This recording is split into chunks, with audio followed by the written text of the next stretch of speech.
এবার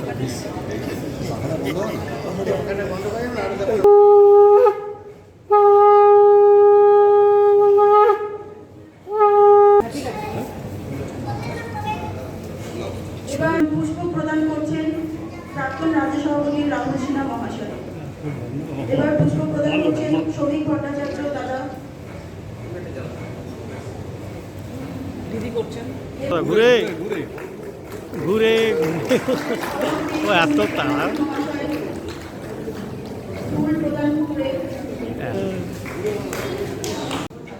জন্মতিথি উপলক্ষে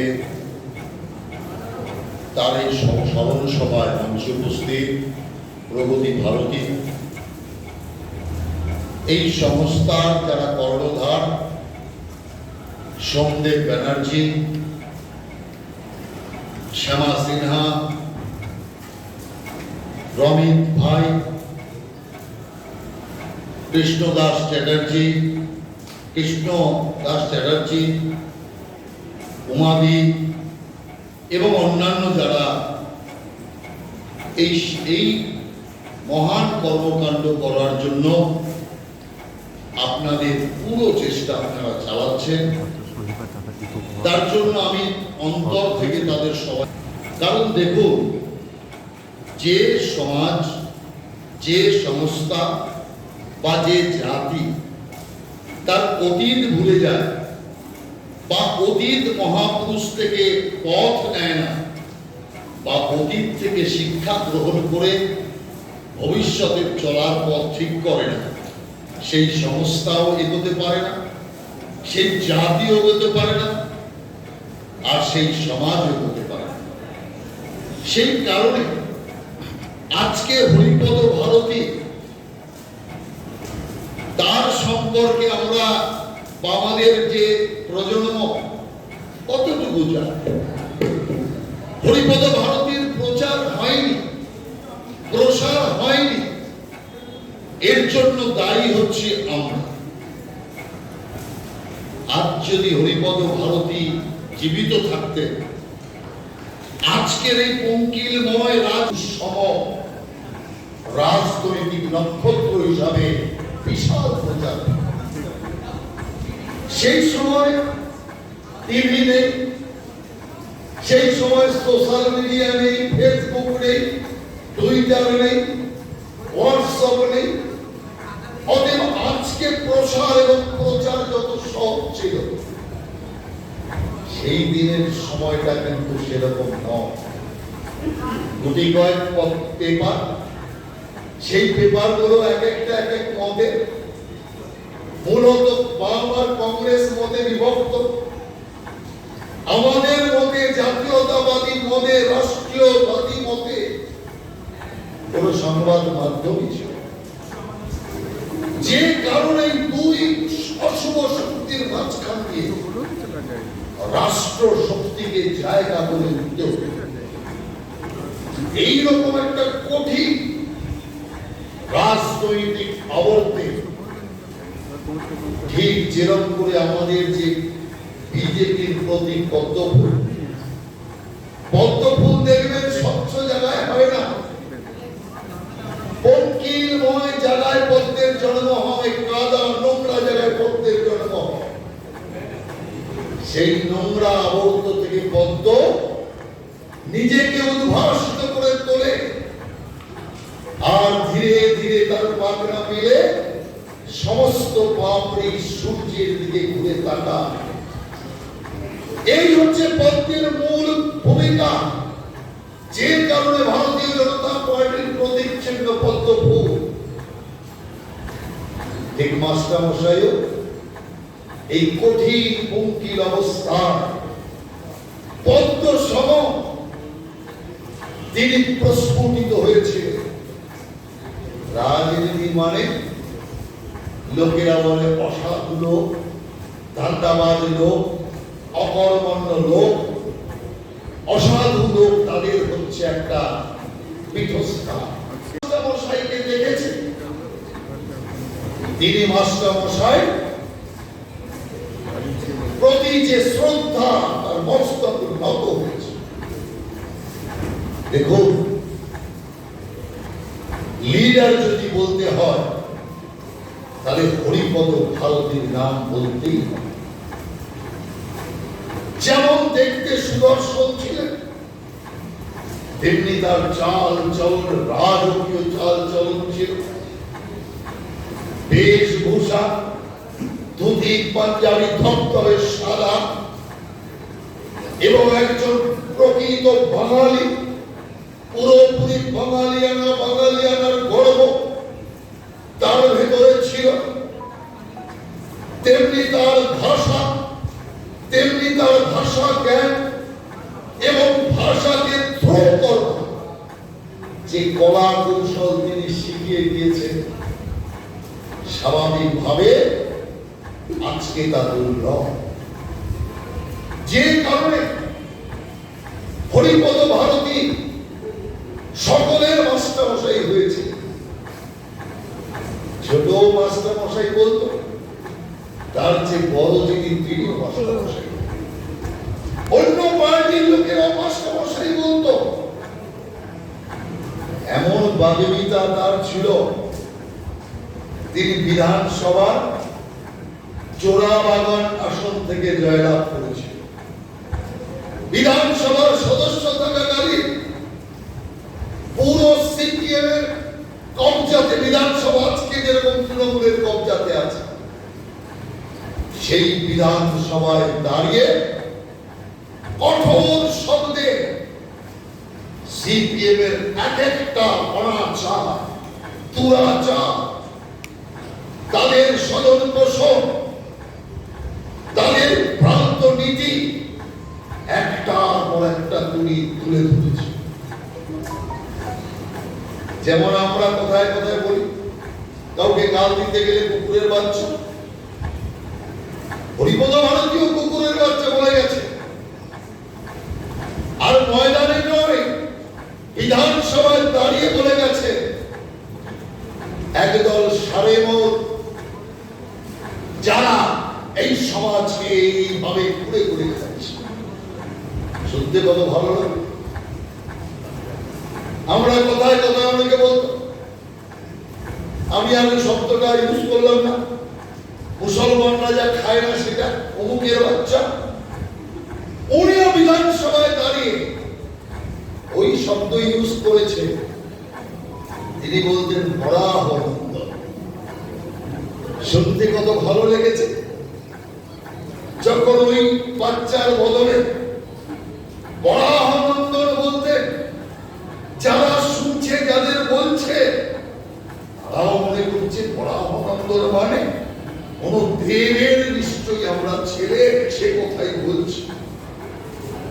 অতএব এই হচ্ছে, আমি আপনাকে জাস্ট একটা ঝলক দিলাম।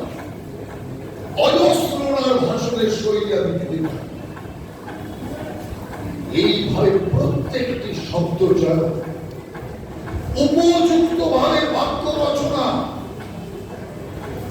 যেন এক মেশিনে তৈরি হচ্ছে, আর অনর্গল মুখ দিয়ে বেরিয়ে আসছে। আর যখন উনি বলতেন, আত্মপ্রত্যয়ের সাথে বলতেন, পুরোপুরি বিশ্বাসের সাথে বলতেন, কোন মিথ্যাচার মাস্টারমশাই মুখে কখনো শুনি। আমি নেই করে প্রচুর সভা ওনার সাথে যেতে পেরেছি। আজকে ভাগ্যবান নিজেকে মনে হচ্ছে যে এইরকম একজন মহাপুরুষ, তার সান্নিধ্য আমি পেয়েছি। বাংলার বিভিন্ন জায়গায় উনি টুরে গিয়েছেন। সেই টুরের মধ্যে কয়েকটি জায়গায় আমারও যাওয়ার সৌভাগ্য হয়েছে। একদিন গেলেন নদিয়ায় এক বাড়িতে। তারা ভাবল হরিপদ ভারতী মানে কেশব ভারতীর বংশধর। হরিপদ ভারতী মানে তো বৈষ্ণব, হরি ভক্ত, বিষ্ণু ভক্ত। এ পরিবারের লোক তো পাকা পিওর নিরামিষার। সেই বাড়ির লোকেরা খুব মনোযোগ দিয়ে পঞ্চব্যঞ্জনের নিরামিষ রান্না করে মাস্টারমশাইয়ের সামনে উপস্থিত করলেন, আমিও সেখানে একজন আছি। মাস্টারমশাই খাওয়া দাওয়া করলেন তৃপ্তি নিয়ে। গাড়িতে উঠেই, অ্যাম্বাসেডর গাড়ি, তখন অন্য গাড়ি ছিল না, গাড়িতে উঠেই বলছে, এই রাহুল নোট করে রাখতো এই লোকটার নাম। আমি বললাম, কেন মাস্টারমশাই? বলছে, এরা যদি কোনোদিন প্রোগ্রাম চায় কিছুতেই তিনি না আমাকে মনে করিয়ে দিন। আপনি কেন? বলে, এই এলাকাতেই প্রোগ্রাম নয়, ওর বাড়িতে তো নয়। আমি বললাম, কি হলো হঠাৎ? ওরা তো ভালোই জব্দাব্দি করলো, ভালো জব্দাব্দি করলো। একটা বাঙালি বাড়ি, গোটা আস্ত আমি বাঙালি এসে হাজির হয়েছি, আর বাঙালির পাতে মাছ নেই, বিনা মাছে নিরামিষ শাক পাতা খাইয়ে পাঠিয়ে দিল। বাঙালির যেটা মূল জিনিস হচ্ছে, লোকেরা বলে ভাতে মাছে বাঙালি, ঠিক মাস্টারমশাই ছিলেন তার। ফিরছি উত্তর 24 পরগনা থেকে, বনগা থেকে, লোকেরা মাস্টারমশাই ভোজন রসিক জেনে 2 ইলিশ মাছ দিয়ে দিয়েছে। আর বনগার ইলিশ মানে বাংলাদেশ থেকে ইলিশ আসছে, মাস্টারমশাই গাড়িতে তুলে দিয়েছে।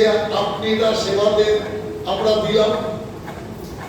রাত্রিবেলা ফিরলাম এখানে যখন, ওনার সল্ট লেকের গল্ফ গ্রিনের বাড়িতে, সেই সময় রাত্রি বাজে 9টা। 9টা মানে কি জানেন? 9টা মানে আজকের দিনের 12:30 থেকে 1টা। ওই গল্ফ গ্রিনের বাড়িতে পৌঁছানোর মাত্র বৌদি ছিলেন প্রগতি ভারতী, যোগ্যা স্ত্রী ছিলেন, যেরকম মানুষ তার সরাও ভগবান সেইভাবে করিয়েছিলেন। আর পৌঁছানোর পর আমরা যখন মাস্টারমশাইকে দিয়ে মাছ টাছ দিয়ে বেরিয়ে আসছি, তখন মাস্টারমশাই বলছে, হ্যাঁ গো, এরা যে মাছ পাঠালো, আমরা যখন কালকে খাবো তখন তো ওরা থাকবে না, তো মাছটার স্বাদ ওরা তো পাবে না, হাতে করে নিয়ে আসলো। আমরা তখন বললাম, না মাস্টারমশাই, রাত হয়ে গেছে, রাত হয়ে গেছে, সে তো আছে খাওয়া, কিন্তু বলতে তো হবে ভদ্রতার খাতিরে, রাত হয়ে গেছে মাস্টারমশাই, না না খান, তা কালকে হবে কোন। আর এটা বললে প্রগতি বৌদিও খুশি হবে, আর যদি বলি খাবো তো উনিও খেবে। সেই কারণে আমাদের কর্তব্য আমরা করেছি। মাস্টারমশাই বলছি, আমি কালকে মাছটা মুখে তুলবো কি করে? আরে তোমার বৌদিও তুলতে পারবে না, লোক খাওয়াতে ভালোবাসে। আরে অন্তত একটা দুটো ভাজা তো অন্তত মুখে দিয়ে যা।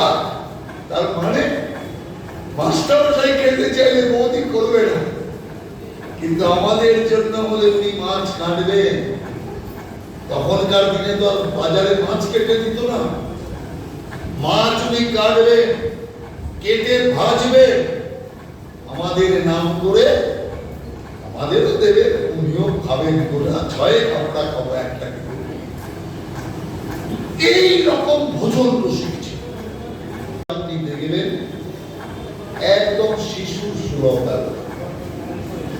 আপনার মনে হবে যে চেহারা দেখে বুঝবেন একজন ভার ভারী লোক, কিন্তু ব্যবহার যখন দেখবেন তখন আপনার মনে হবে যে এ এত উচ্চ মার্গের, এত দামি, এত তার তেজ, এত তার প্রতাপ।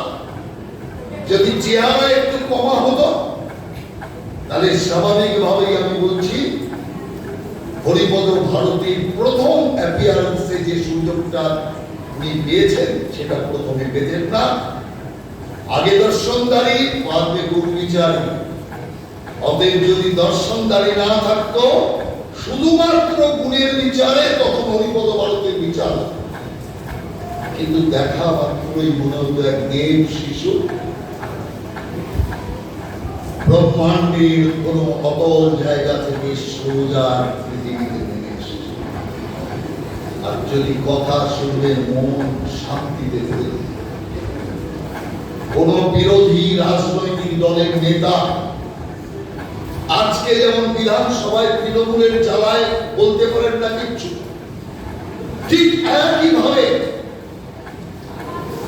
ওই সময় সিপিএম এর জ্বালায় সিপিএম এর বিরুদ্ধে এক লাইন বলবার ক্ষমতা কারো ছিল না। কিন্তু হরিপদ ভারতী অনর্গল সিপিএম এর বিরুদ্ধে বলে যাচ্ছে। পটলের দাম বিরাট বাড়লো, উনি বললো জ্যোতিবাবু এমন ব্যবস্থা করে দিয়েছে, এখন পটল কেনার বদলে পটল তুলতে হবে, আর এই পটল তুলতে হবে এটা ভাষা সারা জায়গায় রাজনীতিতে ছড়িয়ে আজকে পর্যন্ত সেই ভাষা চলছে। এই হরিপদ ভারত যিনি বিধানসভায় দাঁড়িয়ে যখন জ্যোতি বসের বিরুদ্ধে বলতেন, তখন ওর পার্টির লোকেরা যখন হই হুল্লোড় করে বাধা দেওয়ার চেষ্টা করত, একবার নয় বহুবার বিধানসভার রেকর্ডের বক্তব্য আছে, জ্যোতি বলছে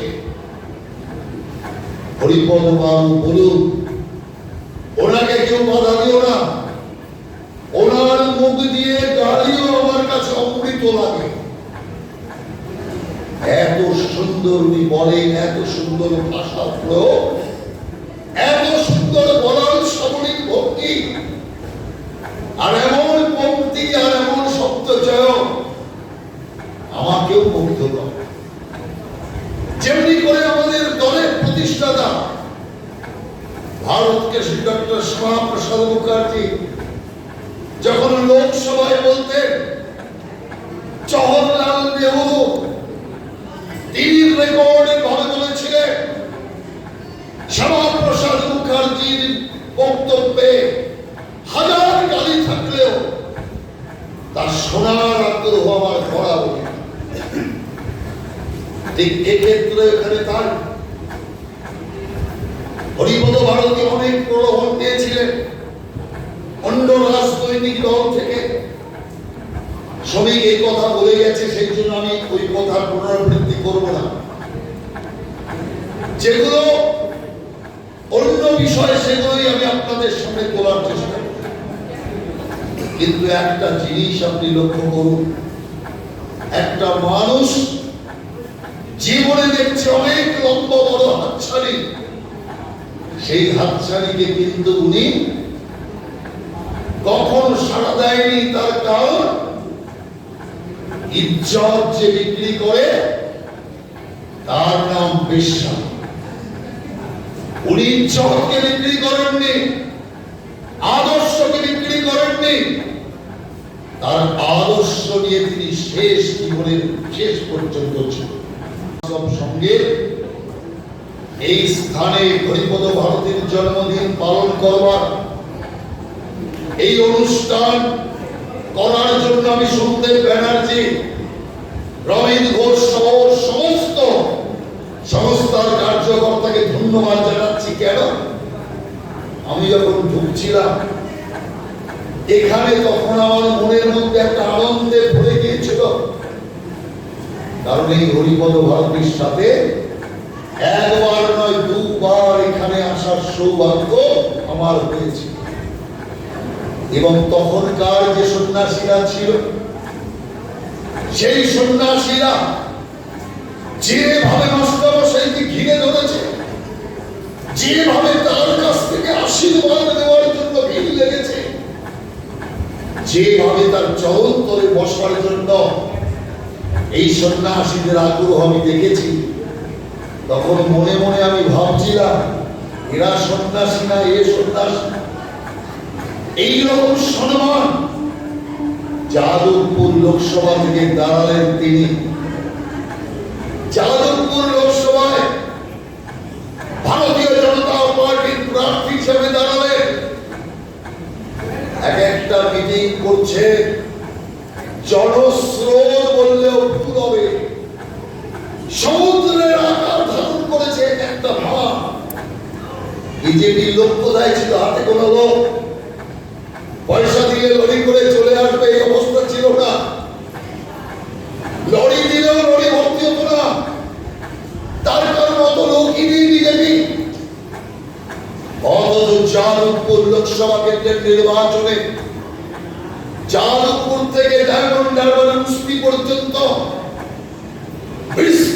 এই কেন্দ্রে পুরোপুরি কাজ করবার সুযোগ, প্রত্যেক দিনের কাজ করবার সুযোগ আমার হয়েছে। মাস্টারমশাই সান্নিধ্যে থাকার সুযোগ হয়েছে। নিজের হাতে হরিপদ ভারতীর নাম দেয়ালে লেখা সৌভাগ্য আমার সেই নির্বাচনে হয়েছে। লোকেরা বলছে কাদের লিখছেন, কি লিখছেন? বিজেপির লিখলে লোকের আপত্তি আছে। হরিপদ ভারতীর নাম লিখছি, বাড়ির মালিক সিপিএম বলছে কেউ কোথাও আপত্তি করবেন, আপনি আমার বাড়ির এখানে লিখুন। যদি কেউ আপত্তি করে বলবেন আমি এখানকার অমুক লোক, কেউ আপনাকে আপত্তি করবে। বিজেপি প্রার্থী তো লিখতেই হবে, তাতে আপত্তি নেই। বিজেপির এমনি স্লোগান, এমনি পোস্টারে আপত্তি আছে, অ্যালার্জি আছে, কিন্তু হরিপদ ভারতীতে অ্যালার্জি নেই। এই জিনিস আমি নিজে, শৈলেন মজুমদার আমাদেরই জেলার লোক, তার সাথেই আমার এই দেয়াল লেখার হাতে করি। আমাদের শ্যামল মণি বসে আছে, সেও এই যাদবপুর বিধানসভা কেন্দ্রে বহু জায়গায় বহু ভাবে কাজ করেছে। হরিপদ ভারতীর সান্নিধ্যে আসতে পেরেছে। তো সেই কারণে আমি বলতে চাই, মানুষ শুধু বলতে, প্রচারে গেলে বলতে, দেয়াল লিখতে গেলে বলতে, লিফলেট দিতে গেলে বলতে, চুরি আসবে কবে আমাদের এখানে? ক্যান্ডিডেটকে দেখার নয়। এখন আমরা যখন নির্বাচন লড়ি বলে ক্যান্ডিডেটকে দেখতে চাই। আর হরিপদ ভারতীর ক্ষেত্রে আমি দেখেছি লোকেরা বলতো ক্যান্ডিডেটকে শুনতে চায়। আর এক একটা মাঠে সেই সময় আমরা মনে করি, আমরা ছোটও ছিলাম, এত বোধ শক্তিও ছিল না, বড় যারা যারা তারা চিন্তাও করেনি, নইলে একটা মিটিং তার রেকর্ড রাখা দরকার ছিল। আজকের প্রযুক্তির যুগ হলে থাকতোই থাকতো। ওনার একটা মিটিং এর ভিড় যদি আজকে আমরা এখানে স্লাইড লাগিয়ে দেখাতে পারতাম, আপনার মাথা ঘুরে যেত। ওই সময় বিজেপির যাদবপুর কেন্দ্রে একটা মিটিং এই অবস্থা, যেটা আজকে হবে না। টাকা দিয়ে, লরি দিয়ে, খাবার পয়সা দিয়ে, লোক দিয়ে আজকে সেই লোক সংখ্যা হয়। লোক আসতো স্রোতের মতো নিজের ইচ্ছা। হরিপদ ভারতীর টানে, তার ভাষার টানে, তার ব্যক্তিত্বের টানে। আর যদি আপনি দেখতেন মিটিং এ ওঠা আর মিটিং থেকে নেমে গাড়ি পর্যন্ত যেতে যেতে আর ঘন্টা লাগতো। মাত্র 30 ফুট দূরে গাড়ি দাঁড়ানো, 30 ফুট হেঁটে যেতে আধ ঘন্টা থেকে 40 মিনিট লাগতো মাস্টারমশাই। কেন?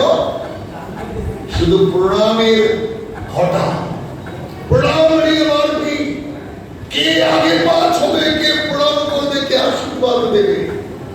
রোজগারের দৃশ্য আমরা দেখেছি। কাকস্য পরিবেদনা, যেখানে ছিলাম সেখানে হরিপদ ভারতীর জামানত জব্দ। অর্থাৎ প্রচারে, বক্তৃতায়, ভিড়ে আমরা 1 নম্বরে থাকলেও নির্বাচনের ক্ষেত্রে সেই 3 নম্বরে এসে দাঁড়ালাম। আফসোস করে মাস্টারমশাই বলেছিলেন, আরে যে কটা লোক পায়ে হাত দিয়ে প্রণাম করেছে সেই কটা লোক যদি ভোট দিত তাহলে আমি জিতে বিরাট ভাবে মার্জিনে জিতে যেতাম। সময় নেই, ওই সময় অনুকূল আবহাওয়া ছিল না, বিজেপির পক্ষে গিয়ে যাওয়ার অনুকূলতা ছিল না। সেই অনুকূলতাকে আনার জন্য যদি প্রথম কারো যোগদান হয়ে থাকে তার নাম হরিপদ ভারতী। সেই কারণে আমি মনে করি কৃষক ভারতীর বংশধর এক পুণ্যাত্মা পরিবারে তার জন্য যে হল, এই হলেও পুণ্যাত্মাদের প্রচুর পদচিহ্ন আছে। আমার সৌভাগ্য হয়নি কখনো এই হলে আসা। আমি ঢুকেই বলছিলাম, এই হলে আমার জীবনে আমি প্রথম এলাম। ভারত সেবাশ্রম সঙ্গের ওখানে তো বহুবার গিয়েছি। 2 মাস আগে এসেছিলাম এখানকার দিলীপ মহারাজের সাথে দেখা করতে, দিব্যানন্দ মহারাজের সাথে কথা বলতে, কিন্তু এই হলে কখনো আসি। তার জন্য আমি কমিটির সকলকে ধন্যবাদ দিচ্ছি যে আপনারা অন্তত একটা মহান কাজ করেছেন এখানে করে এই পবিত্র স্থানের দর্শন এই পবিত্র মানুষের সাথে আমরা এখানে করতে পেরেছি। সেই কারণে আমি আপনাদের বলতে চাই, হরিপদ ভারতীর মৃত্যু হল, কেওড়াতলা মহাশ্মশানে তার যে শহীদ বেদি আছে, সেই শহীদ বেদিতে প্রত্যেক বছর তার মৃত্যুদিন পালন হতো এবং আমরা সবাই মিলিত হতাম। তার স্মৃতিচারণ করে তাকে পুষ্পাঞ্জলি দিতাম। প্রত্যেকটা অনুষ্ঠানে যতদিন তিনি ছিলেন ততদিন আমাদের প্রিয় বৌদি প্রগতি ভারতী উপস্থিত ছিল। প্রত্যেকটা কার্যক্রমে বৌদিয়া, যেটা হরিপদ ভারতীর কথা বললাম আমি, হাড়ি বুঝে ভগবান সাড়া দিয়েছে, অপার ভালোবাসা ছিল।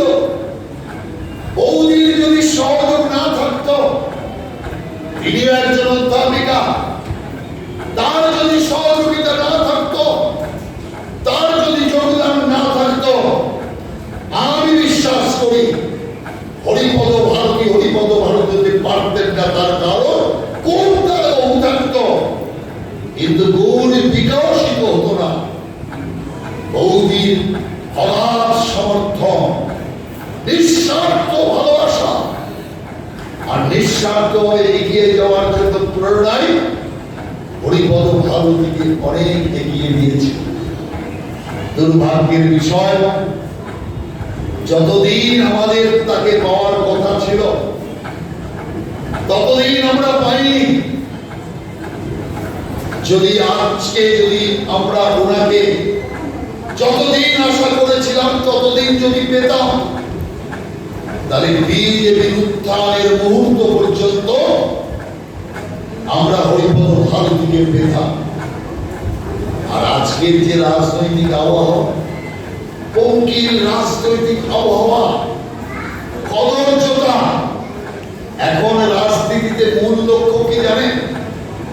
মূল লক্ষ্য হচ্ছে আমার ছবি ওঠানো আর আমার বক্তব্য প্রচার হওয়া। আমি ভালো কথা বললে টিভি প্রচার করবে না, সেই জন্য মুখের বাচ্চা বলে নোংরা কিছু কথা বলো, তাহলে এই পেপার ছাপবে, টিভি ছাপবে, আমার নাম হবে। এই যে জঘন্য রাজনীতি আজকে শুরু করেছে, এই রাজনীতি আমিনাকে অশুদ্ধ করে দিয়েছে, কলুষিত করে দিয়েছে। বিজেপির কাজ হচ্ছে এটা। আমরা রাজনীতি, যদি আপনি ব্যাকরণ বই খুলবেন, রাজনীতির মানে কি? ষষ্ঠী তৎপুরুষ সমাজ হচ্ছে রাজনীতির মানে, বলছে রাজার নীতি হচ্ছে রাজনীতি।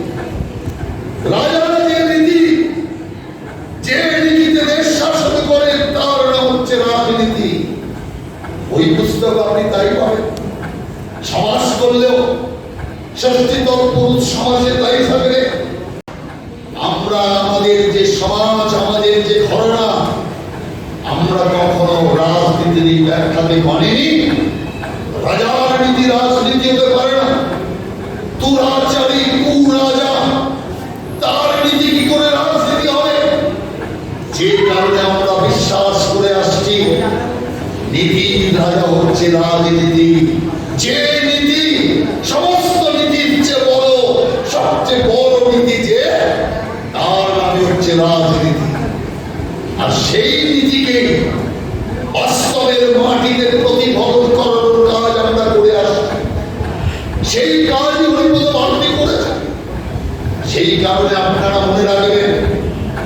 শুধুমাত্র যেন কোনো প্রকারে ক্ষমতা দখল বিজেপির উদ্দেশ্য নয়, বিজেপির উদ্দেশ্য দেশ মাতৃকাকে রক্ষা।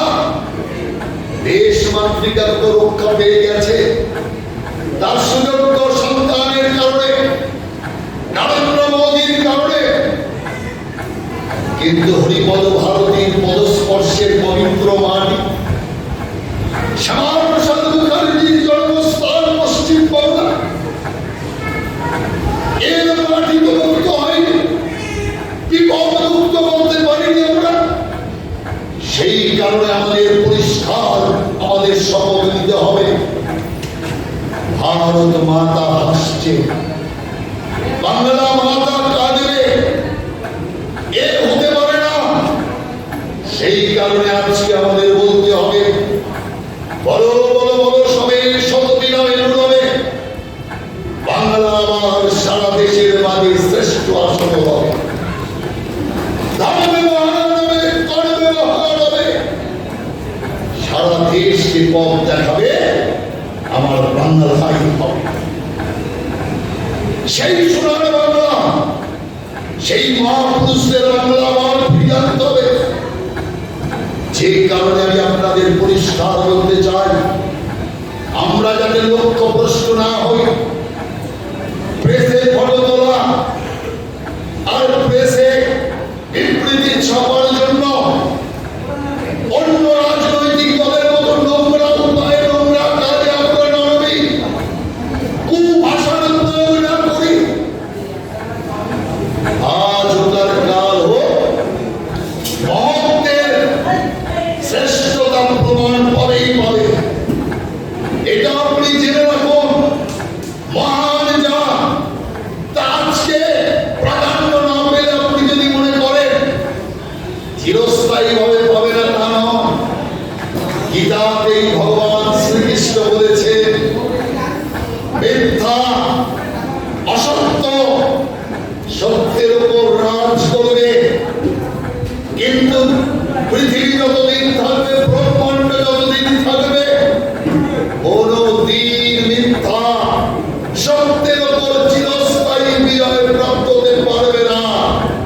অর্থাৎ সত্য সে জাগরিত থাকবে, সত্য উদ্ভাসিত হবে, বিলম্বে হলেও উদ্ভাসিত হবে। যেমন মেঘ সূর্যকে চিরস্থায়ী ঢেকে রাখতে পারে না, মেঘলা আকাশ কিছু সময়ের জন্য ঢেকে রাখতে পারে, কিন্তু সূর্য উদয় হবে। সূর্য হচ্ছে সত্যের প্রতীক। যে কারণে ভগবান শ্রীকৃষ্ণ গীতাতে যে কর্ম আমরা দেখেছি যুদ্ধে, অর্জুনকে তিনি বলেছিলেন, এই যুদ্ধে জিততে গেলে ভীষ্ম বিনাশ দরকার। কিন্তু আমরা কি দেখলাম, যখনই যুদ্ধক্ষেত্রে ভীষ্ম একের পর পাণ্ডব সেনাকে হত্যা করছে, আর শ্রীকৃষ্ণ তার রথকে নিয়ে দাঁড় করাচ্ছে বিশ্বের কাছে, অর্জুন বাণ ছড়ে, সেই বাণ গিয়ে লাগবে বিশ্বের গায়ে, কিন্তু সে বাণে কোনো জোর নেই, পুষ্প সমগায়ে লাগছে। শ্রীকৃষ্ণ দেখলেন বিজয় তো দূরের কথা, পরাজয় নিশ্চয়ই। শ্রীকৃষ্ণ কি বলেছিলেন? ভগবান বলেছিলেন, আমি এই মহাভারতের ধর্মযুদ্ধে অস্ত্র ধারণ করব না। কিন্তু ভগবান যখন দেখলেন অর্জুনের এইরকম অবস্থা, তো ভীষ্ম তো একাই শেষ করে দেবে পাণ্ডবদের। স্বয়ং ভগবান তার কথা ভুলে গিয়ে সুদর্শন চক্র তুলে ধরলেন, ঘুরতে থাকলো সুদর্শন চক্র।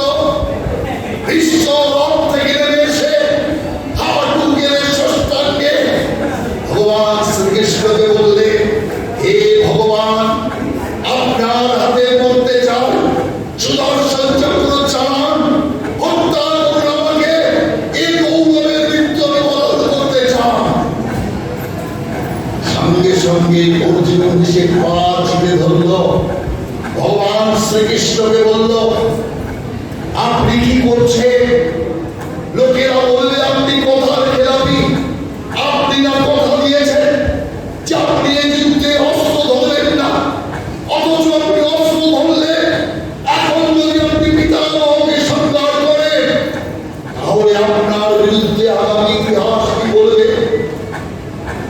ভগবান যা বলছে সেটা মনে রাখবেন, সর্বক্ষেত্রে মনে রাখবেন। ভগবান শ্রীকৃষ্ণ বলছে, লোক বলবে ভগবান প্রতারক, লোক বলবে ভগবানের কথার কোনো দাম নেই, লোক বলবে ভগবান কথার খেলাপি, লোক বলবে শ্রীকৃষ্ণ মিথ্যাবাদী। হে অর্জুন, আমি মিথ্যাবাদী হতে তৈরি আছি, আমি কথার খেলাপি হতে তৈরি আছি, আমি সমস্ত রকম অপমান দেওয়ার জন্য তৈরি আছি, কিন্তু